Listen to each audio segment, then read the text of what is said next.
Alikho elishona lingenazo ezalo yamkela ke nazi ezihamba phambili namuhla. Amadoda akhuzayo ukuzibulala nodlame lobulili. Kukhunjulwe amagalelo enkosi uLuthuli. Izindaba ze-1 KZN TV uzifundelo siyabonga wakadumani nabezolo elidume esandlwane siyakhuleka.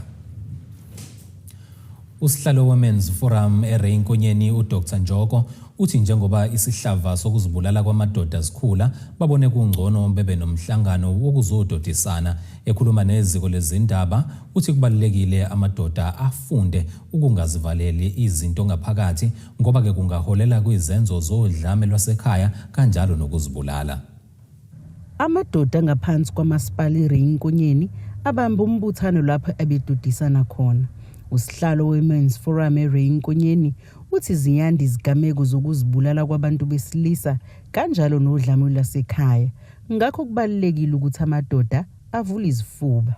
Kakhulukazi sikubonayo njengamanje sibona ukuthi izinga lokuzibulala kwamadoda likhulu kakhulu phezulu kakhulu manje. Ezinye into esikhuluma ngayo lana ukuthi singenze njani ukulekelelana uzokwazi ukubhekana nezinselelo ezibhekene namadoda ngaze kufike izinqumeni zokuthi uthathe izinqumo zokuthi uthathe umphefumulo. Uthi ngisho izingane ezincane zabafana ziyazibulala kule ndawo. Nje kakhulukazi kule ndawo yethu sinama cases amaningi abantu abancane insizwe abantu abano 13 years kanjalo nano 10 years bathatha impilo yabo. Nabantu asebebadala bathatha impilo yabo singazi ukuthi ngempela kukuphi la kufanele silekelelane khona ngoba siyabona ukuthi ngokuncipha kwamadoda amadoda ngathi awasemaningi emakhaya either indoda isejele noma ithatha impilo yayo. Kube yileyo nto ukuthi ngabe kukuphi la kukhona nanokuthi uthole ukuthi isikhathi esiningi kulesihlava se-GBV kukhonjwa kakhulu amadoda ukuthi wona abahlukumezi. Uthi ngempela ngabe kukuphi kanti kuthina. Uthi bekukhona izinhlaka ezahlukene ezizolekelela amadoda. Sinabantu abaningi-ke lana abasizosilekelela nokusiluleka. Sinodokotela ababhekelelene nempilo nje yomuntu wesilisa kakhulukazi ama-urologist. Sinabasuka eMnyangweni weZempilo, sinabasuka kwezomthetho, SAPS, sinabasuka eMnyangweni wezenhlalakahle. Iminyango yahlukahlukene nabasuka ejele. Bazosilekelela nje ngezinto eziningi ezithinta impilo yendoda. Uveza ukuthi bayasebenzisana namakhosi. And siyajabula ukuthi lo hlelo likwazi ukuthi namakhosi isakho samakhosi usobuholi bomdabu siyakwazi ukuthi sihlangabezane sisebenzisane nabo ukuthi lapha ehlaleni ezakhona zamakhosi insizwa zibizwe namadoda kwazi ukuthi ukukhulunywe ukudodiswane kwenzela ukuthi sibuyele kulesasimo sokuthi angeke sibe izinhloko. Uma singakwazi ukuthi sidodisane ngeke ubani ube inhloko wedwa ufuna ukuthi nimqondo uthathe nekumnye imqondo. Unxusa amadoda ukuthi angazibulali noma ngathiwa abhekene nani. Sithi emadodeni bakwethu kuyo yonke indawo la sikhona siyazi ukuthi ngokuxakeka ziningi izinto ezenza ukuthi amadoda axakeke kodwa ungalenzi iphutha lokuthi uthathe umphefumulo wakho ngoba akusona isixazululo lokho kunalokho ushiya izinkinga eziningi emndenini abantu subashiye ngemuva. Khuluma ndoda uze ngaphambili sezikhona izinhlelo la uzokwazi ukuthi ulekelelwe khona. Lo mbiko beniwethulelo zamando sicele wezindaba ze-1 KZN TV ngisevongo. Kukhunjulwe ngezemidlalo nohambo amagalelo engqalabutho noma kade bona weshoshovu esasilwisana nobandlululo inkosi Albert John Luthuli eyake yaba ngumongameli kaKhongolose. Inkosi Luthuli eke yaba ke ngumongameli we-ANC kusukela ngonyaka u1952 kwaze kwaba ke iyasocongwa ngonyaka u1967 ikhunjulwe eGroutville kwaDukuza enyakatho nelkamthaniya. Lona umgubho wokugijima sokuhlanganisa nokuzivocavoca okusuke kuhlose ngawo ukukhundula ingqalabutho ye-ANC inkosi Albert Luthuli. Obomndeni uthi kuyabajabulisa ukubona liyisasasa liqhubeka. Kunesasasa kakhulu futhi kunezinto eziningi ezenziwayo ngaphandle kokuhamba nokugijima. Khona odokotela, kukhona abasinika ulwazi nje, kukhona abagcini babantwana, kukhona yonke inhlobo yabantu ongathi noma engahambanga umuntu athola ukusizakala lapha. Umeya uthi basezinhlelweni zokukhulisa lo mcimbi. Ngonyaka ozayo le-walk soqhubeka nayo, kodwa i-fun run isizokuba i-race professional yangempela ngoba siyalibona isasasa liyanyuka, futhi umuntu osezingeni lenkosi uLuthuli kufanele ukuthi asimhloniphe ngo-professional race kuya phambili. Kanti owebhodi uLuthuli Museum uthi lokho kwenzeke kulonyaka kukhombisa ukuthi abantu bayakuthakasela ukuba khona kwalo mcimbi. Well, as you know, there was the inquest, and the inquest changed the whole historical view of that he was knocked by a train. We know now that he was actually died as a result of assault. And so when you go there, there's a renewed emotion to say justice has finally been done, and we know the actual reason why, and how he passed away. But you just get a sense of peace, at the graveside. So I think the people really had a good walk.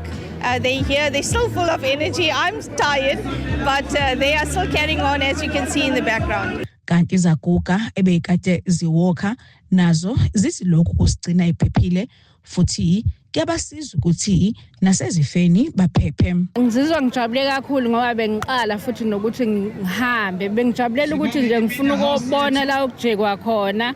Ngafika bebelokhu bengitshela abanye bethi hayi uma usukhathele uthathwa imoto, ngathi mina ngifuna ukuyofika khona. Sithe mase sibuya kwathiwa uma ungasazizwa kahle nazi imoto, ngathi mina kusavuma ukuthi ngihambe.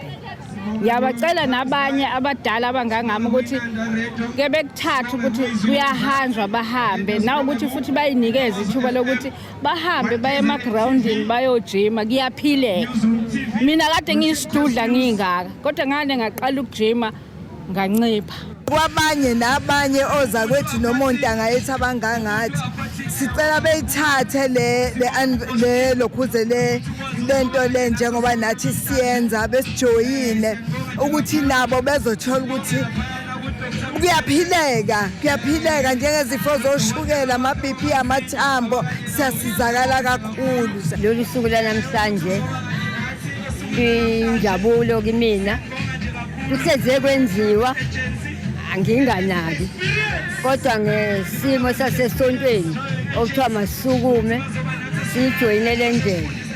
Hayi, ngizizwa ngijabule kakhulu. Angina BP, anginashukela, yimina nje, phila ngoJesu. Ngotebo Sibisi wezindaba ze1 KZN TV kuChannel 261 ngiseGroutsville kwaDokoza. Amadoda ebandla lamaluthela ngaphansi kwesekethe yasempangeni ahole imashi yokulwa nodlame olubhekiswe kwabesifazane nezingane. Le mashi ebisuka ke enkanyisweni Lutheran Parish yayophelela esiteshini samaphoyisa eSikhaleni. Inhloso yale mashi ukukhuthaza amadoda ukuthi abe yingxenye yokulwa nodlame lobulili njengoba ke lesihlava saqhubeka nokucekela phansi imindeni nemphakathi. Amadoda ebandla lamaluthela ngaphansi kwesekhethi yasempangeni abe nemashi nokuthula esikhaweni yokulisana nodlame olubhekiswe abesifazane nezingane. Bathi ke sekuyisikhathi sokuthi amadoda aholeke phambili ekulweni nalesihlava esiqhubeka nokucekela phansi imindeni nomphakathi.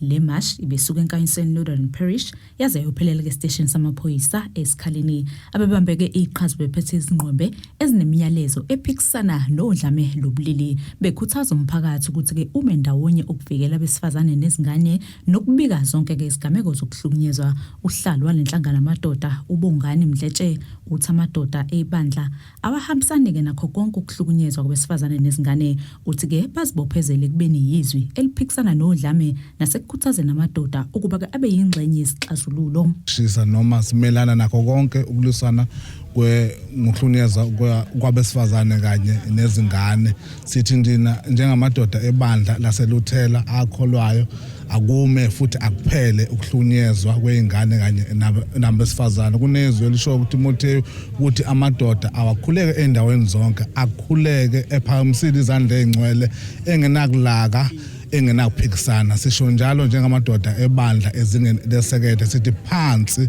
ngokuhlukunyezwa kweingane kanye nabesifazane. Nathi siyayibophezela ukuthi mabe khona abahlukumeza abesifazane sizobathula njengoba asifuna ukufihla lutho njoba simelana nalokuhlunyezwa kwabesifazane. Umholi waleli bandla uThamabandla anendima enkulu ekwakheni umphakathi onokuthula. Uthi ke umsebenzi webandla awugcini nje ngokushumayela ivangeli kuphela, kodwa kufanele lehole nasekulweni nezicelelo esithinta umphakathi. Uthi izibalo ezikhulayo zokubulawa nokuhlukunyezwa kwesifazane nezingane ziyakhathaza, ingakho ke banxusa izisulu ukuthi zingathuli kodwa zibike zonke izigameko ukuze ke kuthathwe izinyathelo. Veze lokhu ukuthi ibandla alikaze lathula ngokushumayela ukuthi umuntu isidalwa sikaNkuluNkulu, ukuthi umuntu kufanele siphathane kanjani njengabantu. Uma ufunda lokho sithi catechism liyakuthinta ukuthi ungabulali, lithi ungalimazi, ungahlukumezi umzimba womunye umuntu, ungenze okuzomphatha kabi. Ngakho ke njengebandla lamaLuthela ungenisiwe ngaphansi kohlelo lolelithi ihomiletics, iart of preaching, ukuthi asingagcini kushumeza abantu kuba bayizulwini kodwa asithinte nalezo zinto ezibathinta ngqo abantu. Intshumayelo zethu zingayiki noma zingagcini ngokushumela izwi kuphela kodwa sithinte lezi ezenzeka emphakathini. Ekupheleni ke kwale mash amalunga lenhlangano amadoda anikeleke ngohlelo lwezikhalazo neziphakamiso ehlose ukuqinisa impi yokulwa nodlame olubhekiswe abesifazane nezingane. Loluhlu lwamukeleke izikhulu zamaphoyisa estation sasesikhaleni, kwathi ke abahleli balomkhankaso bazokalisa ithemba lokuthi ukubambisana phakathi kwamaphoyisa, amabandla nomphakathi kuzoletha ushintsho ekulweni nalesihlava. Yazi ukuthi okuningi kwenzeka ngaphakathi endlini, okuningi kuyafihlwa ngoba siqhama phansi kwale culture ukuthi hayi izinto akuhlalwe phezu kwazo. Kodwa ke sibonile ukunyuka kwezinga lokubulawa kwabantu, engathi lokhu sekusenza ukuba singathuli emakhoneni onke esikuwona, ukuba singathuli ukuba siveze obala lize lisho nezwi kaNkuluNkulu ukuthi okuyihlazo nokungamanyala nokuyini akudalule kubeke obala. Ingxenye ke noma ibandla ke nalo ke liqhuba lo mkhankaso. Siyafisa nje ukuba sisho sibandla lamaLuthela kulesi singe salapha empangeni, silandela futhi nalokho kubekwe ibandla Church World ukuthi cha akushunyelwe indaba yokuthi ukuhlukumeza. Abaholi bebandla bathi impi yodlame lobulili angeke ke inqotshwe ngamaphoyisa kuphela kodwa idinga ukubambisana kwemindeni, amabandla, umphakathi kanye nohulumeni ukuze kuqedwe ukuhlukunyezwa kwesifazane nezingane. Ezindabeni ke ze1 KZN TV ngikusamukeliso Nqulunga ngisesikhaleni. Ake sihlabene nali ke vusihlangabeza futhi nezinye masibuya.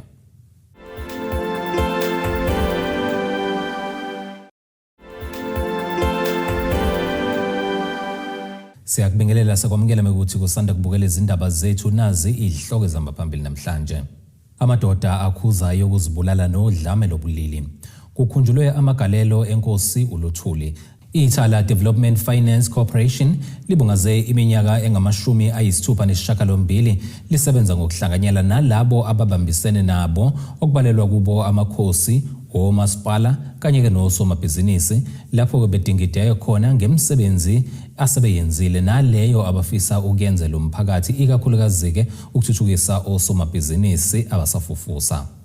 Usihlalo we-Ithala Development Finance Corporation uKhayo Mpungose uthi kubalekile ukuba bebuyele kulabo abasebenzisana nabo. Kubaleke kakhulu ukuthi sireporte back yabo ukubika ukuthi sihambe safika phi ngoba phela iThala Development Finance Corporation selibe khona iminyaka ngempela and siyafisa ukuthi banikeze that report back bese futhi siba nqenqe nabo ukuthi ababambe phela iqhaza. Mhlawumbe mangalinganisa nje la kukhona izakheni industrial estate, i-occupancy rate yakhona is 60%, so kufanele sibagqugquzele ukuthi hayibo 40% lo one thathani phela ngoba i-floor space, factory floor space lena abangayisebenzisa.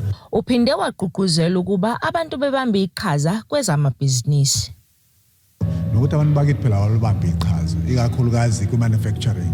Angithi uhulumeni unaney'nhlelo zokulekelela black industrialists ukuthi ikhulume lento ukuthi ayiqale phela ukuze balekelelwe kunokuthi lokusibukela ngesakhumkhanya sithi lento elikhuni izinhlelo ezingaka uhulumeni nazo kanjalo ke neThala Development Finance Corporation ngoba enye into mangabe phela sikwazi ukuthi silekelelane bayakwazi ukuthi bathuthuke bakhule nabo bagcine sebakwelinye izinga njengoba si development finance institution kusho ukuthi siyasebenzana phela nanama singaba refer nawamanye ukuthi hayi ba graduate kube khona into ukuthi bayaqhubeka ngempela nokukhula sifisa ukugcizelela lokho. Kanti usihlalo wamakhosi othukela uthi iThala liwenzile umehluko omkhulu ezindaweni zamakhosi. Sikhuluma ngebhenki ebelingagcina ukuba yibhenki empilweni zabantu. Kodwa sikhuluma ngebhenki ebelikwazi ukuthi abantu basemakhaya besikwazi ukuthi lilekelele uma mhlambe ke abantu bekwazi noma befisa ukuvula amabhizinisi amancane osomabhizinisi abancane belikwazi ukulekelela ezintweni ezinjengalezo. Khona manjalo omunye wosomabhizinisi uthi bakhetha ukusebenzela endaweni yasemakhaya ukuze bekwazi ukuthuthukisa lezi zindawo. Sivule ifamasi under iThala Properties ngenxa yokuthi besifuna vele uku-investa back to kuma rural sectors because kune misconception yokuthi as abantu kunzima ukusebenza kuma rural sectors, so kube nama challenges amaningi ungena, but due to ukusebenzisana kwethu nabantu ama property managers akhona benze kwalula ukuthi nathi sikwazi ukuthi sibe ne space to get in, and it's very difficult to get in nje ukuthola indawo yokusebenzela. Kubi kuthobeka dladla ezindabeni ze1 KZN TV ngisemnambithi. Owesifazane wasembali EJ emaqeleni eMgungundlovu kuward 16 ngaphansi kaMasipala uMsunduzi uNontuthuzelo Hadebe oneminyaka engu69 ubudala futhi ucela noma ngabe ngubani ongamsiza amakhele indlu njengoba ke sekuphele iminyaka ehlala endlini yodaka engawa noma yinini. Ekhuluma nethimba lezindaba Hadebe uveza ukuthi ke kusukela ngonyaka u2017 ebikele ikhansela kodwa ke ligcine ngokuthembisa kuze kube yimanje. uNontuthuzelo Hadebe oneminyaka engama-69 wasembali EJ emaqeleni kuward 16 ngaphansi kaMasipala uMsunduzi uchaza ngosizi abhekene nalo lokuhlala kwindlu engawa noma yinini njengoba behlala bebane futhi engekho osebenzayo kuleli ikhaya bephila ngemali yesibonelelo sikahulumeni.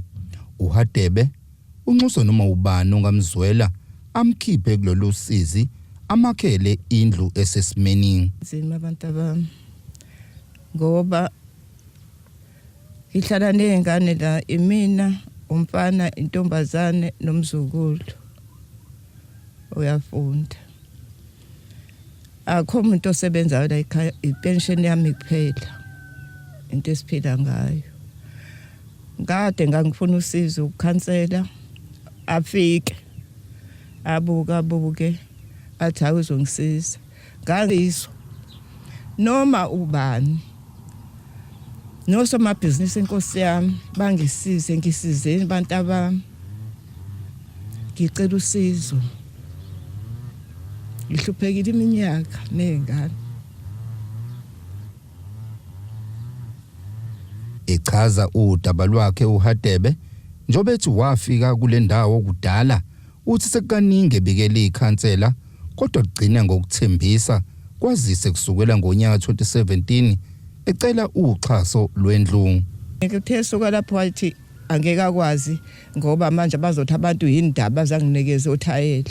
Ngathi mina ngihleli kabuhlungu nje ikhansela ngenze njani? Hayi kwaphelela kanjalo.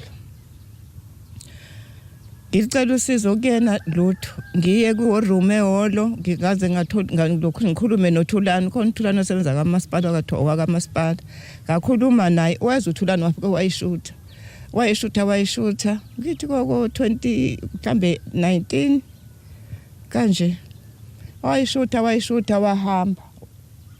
Njengoba kuza isikhathi sasehlobo lesaguga sithi siyasaba ukuthi lendlu ingawela kubona belele ebusuku kwazise yakhiwe ngodaka. Ikhansela lendawo kuward 16 ubheka abantu Zuma ethintwa ngalolu daba uphawule kanje. Isimo sika Gugu Mandlovu ngiyasazi wabika njengoba esho lukhona ilisting yama TR kunenkampani yake yafika okwakufanele ukuthi ihambe yomfakela indlu yama TR yafika yashawa iaccess and ngalesi sikhathi babengenayo into eTLB engakwazi ukuthatha izinto lezi zama TR ngoba nesimende usimende ukufike ngalezi ngale nqola lenkudlwana.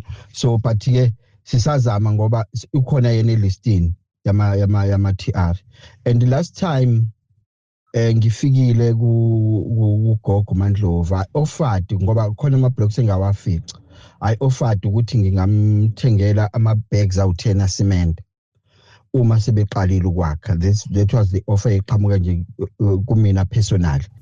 Ezindabeni ze-1 KZN TV kubika uThabani Maphumulo eMbali eMkungundlovu.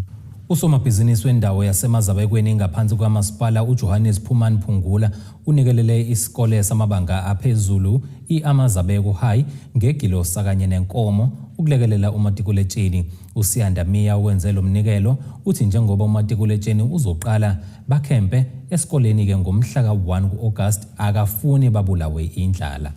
Kube isikhathi senjabulo kubafundi besikole samabanga aphezulu Amazabeko High esisemazabekweni esinikelelwe ngeglosa kanye nenkomo ukulekelela umatikuletsheni njengoba usuzoqala ukuhlala esikoleni belungiselela izivivinyo zokuphela konyaka. Engikulethe lana iglosa nje ka matric ngizosupport umatric ukuthi ukwazi ukuthi uthe ufisa ukukhempa lesikoleni bese uvukela esikoleni uphekelwe la esikoleni yonke nje inhlobo yeglosa impupho ama rice ushukela obanibani ngize ngaba nokuthi angihlaba inkomo ukuze ukwazi ukuthi na ukwazi ukuthola into eyisishebo okubalekile ibeef. Uthi kubalekile ukubuyisela emphakathini. Kubaleke kakhulu just ukuthi ema umuntu kufanele wazi imvelaphi yakho ukuthi ngisuka endaweni kanjani ngikhulile kuphi especially nje endaweni esemakhaya. Kubalekile ukuthi uthi noma suqalile wathi ukuvela bese uyakwazi ukuthi uphinde futhi ubuyisele emphakathini lokho okuncane okutholayo. Uthisha Nhloko wakulesikole uthi balithokozele loluxhaso njengoba abanye abantwana bevele bakubalekela ukukhempa ngenxa yendlala. Njengoba mhla ka1 August abantwana bethu bazoqala bahlala esikoleni. Sivamile iminyaka neminyaka ukuhlala lapha esikoleni uthola ukuthi ngenxa yokuthi sibulawa indlala abantwana bagcina sebeyibalekela lento ye-incubation yokuhlala esikoleni. Kanti ibalekile ngoba esuke izosiza umntwana athola ithuba lokufunda engaphazamiseki ekhaya. Ngoba simvalele lapha esikoleni into abayenzayo nje kuphela ukufunda, abapheki, abakhi manzi, bebefundile nje bona ama-class lapha esikoleni adonsa kuze kushawo 11 ebusuku. Ube senxusa abafundi bakamatikuletsheni ukuthi bazimisele. Esikufisa kakhulu nje kubazali mhlawumbe ngiqale ngalaba baka matric ukuthi akungabi khona umntwana okuthiwa akaziwo ukuthi ulaphi osukwini ngisho nje lulodwa. Esicela futhi kubazali manje ukuthi sekufike kulesikhathi sokuthi siyacela bayeke ukubathuma empeshenini, bayeke ukubathuma amagrosa, sesibadinga usuku nosuku belapha esikoleni besebenza, sibambisene nabo. Uma umntwana kunesimo esiphoqa kakhulu njengokushona emndenini, siyakwazi ukuthi sisamukele leso simo simdedele, kodwa nje ngaphandle kwaloko sicela ukuthi umfundi nomfundi ahleze lapha esikoleni. Unxusa umphakathi ungaphazamisi ikhempi yabantwana kodwa ubeseke. Uma ngabuyela kulaba umphakathi nje esicelayo kakhulu kubona ukuthi bangenzi izinto esuke ziphikisana nale incubation nalolu hlelo lokuhlala esikoleni sithi siyalizama. Kube khona abantu abagudla isikole labazopaka imoto badlala umsindo badlala ama radio, abanye kakhulukazi makuyi weekend bayathanda ukuthi bezijabulisa ukujabula kwabo bafuna ukudlulisela nalapha esikoleni bese siyaphazamiseka thina. Yebo amasango siyawavala kwabanye basho kanje ukuthi ngamasango siwavalile nje sikhala ngani. Inkinga umsindo osuku ngaphandle abantwana bayawufisa phela bayawuthanda bafisa ukuya kuwona. Lumbiko beniwethulela uZamando Sicele wezindaba ze1 KZN TV ngisemazabekweni. Ake sihlabena nalikhefu sihlangabeza futhi nengosezwe omnotho kanjalo nezemidlalo masibuya.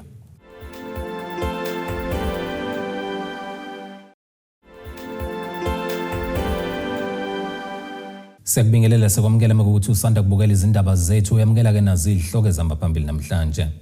Amadoda akhuzayo ukuzibulala nodlame lobulili. Kukhunjulwe amagalelo enkosi uLuthuli kuleli qophelo singane sijule ngosini yezomnotho. Izimakethe zakuleli zivale irandi liyi-16.78 uma liqhathaniswa nedola laseMelika libe ngu-22.35 uma liqhathaniswa nopondo waseBrithani liphinde libe u-19.10 uma liqhathaniswa ne-euro lase-Europe. Igolide lona lingu-$4,035.23 i-ounce kuthi ukwela ongahluziwe ube $100.69 umphongolo. Ake sibheke ngosini yezemidlalo. Abaqeqeshi baseNingizimu Afrika baqwashiswe ngobungozi bokuvalwa amehlo uthando nenhlonipho abakuthola ngezinsuku zokuqala emaqenjini ase-Afrika bakhohlwe ngokubahehile kubona. Lesi sexwayiso ke sivela kuRoger de Sa ongomunye wabaqeqeshi baseMzansi abayisibonelo oseqeqeshe emazweni ahlukene eyiphini lika Carlos Queiroz wasePortugal wayepheka iBafana Bafana. Labaqeqeshi ke bayibambe eqenjini lesizwe laseGhana elidlale kwindebe yomhlaba esongwe ngempela sonto edlule. uDisa usephawuleke ngokuqashwa kwabaqeqeshi baseMzansi emazweni ahlukene. Kulabaqeqeshi ke kukhona ke uManqoba Mqithi osanda kuqashwa ke yiYoung Africa yaseTanzania, kanjalo ke noEric Tinkler oseqeqesha ke noma ke oqeqesha iAsante Kotoko yaseGhana. Abanye ke nguSteve Barker oqeqesha iSimba yaseTanzania, uBenny McCarthy opheka ke iqembu lesizwe laseKenya, uNorolane Mokwena osanda ke kuqashwa iPyramid yase-Ejiphethe. Ake sikubhekele isimo sezulu singalindeleka.